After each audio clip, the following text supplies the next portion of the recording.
जनाब advocate Irfan loan जी,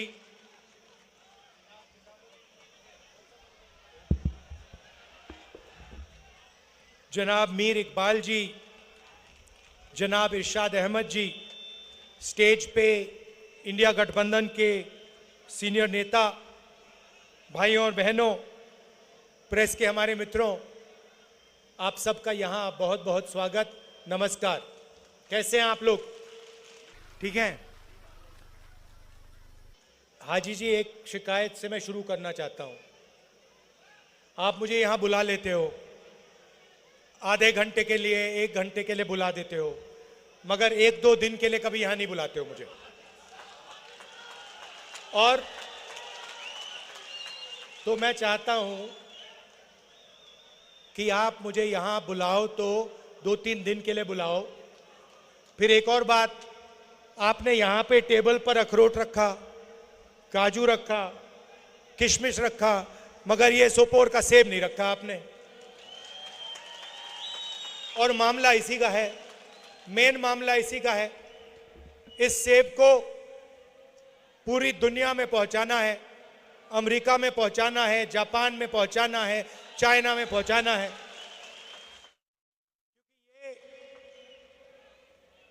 आप लोगों की मेहनत है, इसमें सोपोर की जनता की मेहनत है और इसी में आपका भविष्य है।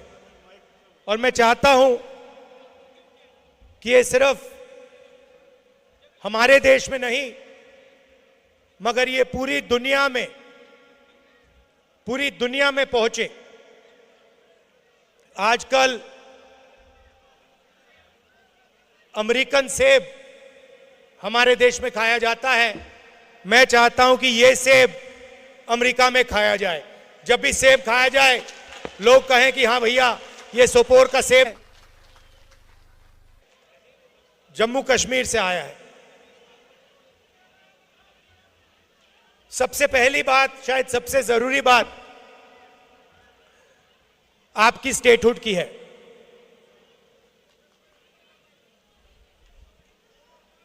बहुत सारे यूनियन टेरिटरीज को स्टेट में बदला गया है, यह हुआ है। स्टेट्स को बांटा भी गया है, एक स्टेट को 2 भागों में बांट दिया गया है। आंध्र प्रदेश हुआ करता था, उसमें से तेलंगाना बनाया। बिहार हुआ करता था, बिहार और झारखंड बने।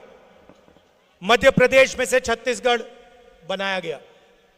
मगर पहली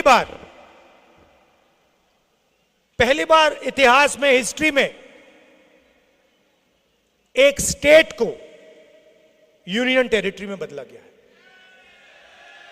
और यह शर्म की बात है, यह हिंदुस्तान में कभी पहले नहीं हुआ है। पहली बार जम्मू कश्मीर के लोगों को कहा गया है कि भैया आप स्टेट नहीं हो, आप यूनियन टेरिटरी हो।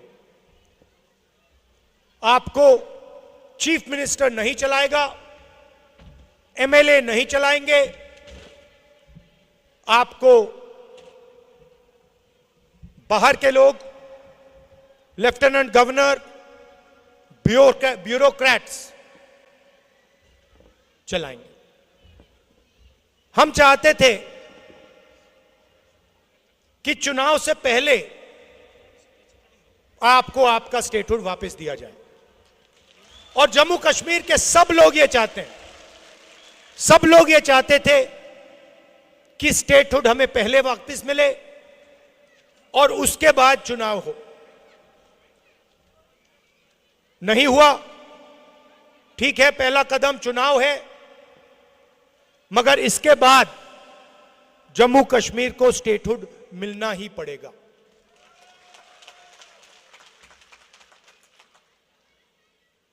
अगर नरेंद्र मोदी जी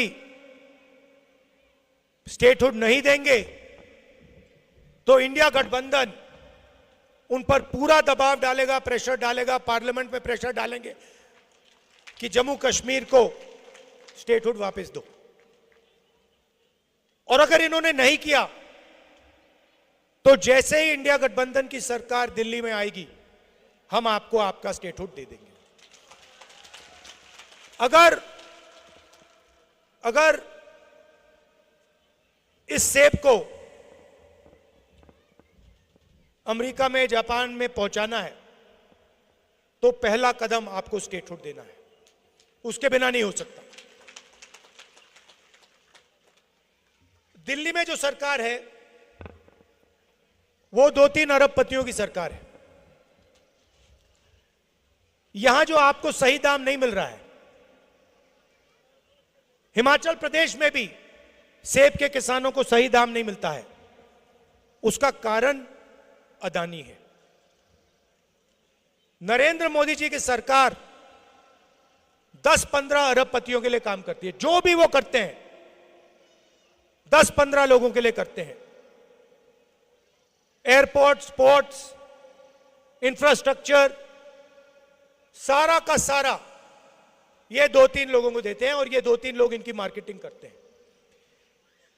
नोटबंदी की, गलत जीएसटी लागू की, जो छोटे बिजनेसेस हैं, यहां के जो लोकल बिजनेसेस हैं, सेब का जो बिजनेस चलाते हैं, इन सब को नोटबंदी और जीएसटी ने खत्म किया है।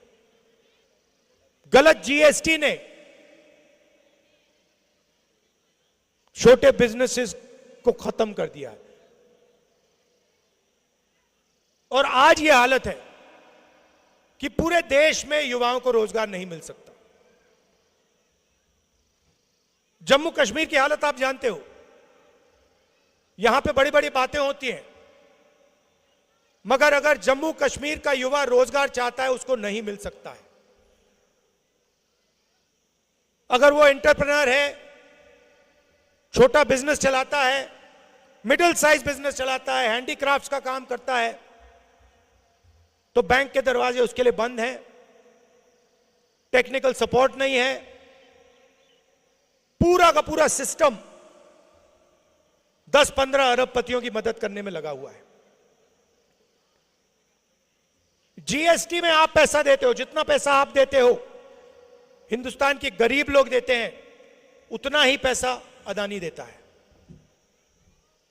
अगर आप शर्ट के लिए 18% देते हो तो अदानी भी उसी शर्ट के लिए 18% देता है। जितना जीएसटी गरीब व्यक्ति देता है उतना अरबपति देता है। महंगाई बढ़ती रहती है, कर्जा माफ होता है तो अरबपतियों का होता है। 16 लाख करोड़ रुपए नरेंद्र मोदी जी ने 20-25 लोगों के माफ किए, मगर किसान हो, मजदूर हो, छोटा व्यापारी हो, कॉलेज स्टूडेंट हो, इनका कर्जा कभी माफ नहीं होता है। यही फर्क है हम में और उनमें। यहां पे उन्होंने हाई टेक्नोलॉजी की बात की, स्मार्ट मीटर लगा दिया। पहला काम हमारी सरकार करेगी, ये स्मार्ट मीटर है उसको निकाल देंगे, खत्म कर देंगे। और जहां भी ये जाते हैं, जहां भी ये जाते हैं, भाई को भाई से लड़ा देते हैं। एक धर्म को दूसरे धर्म से लड़ाएंगे, एक भाषा को दूसरी भाषा से लड़ा देंगे, एक जात को दूसरी जात से लड़ा देंगे। नफरत और हिंसा की इनकी विचारधारा है और इन्होंने ये पूरे देश में फैला दिया है।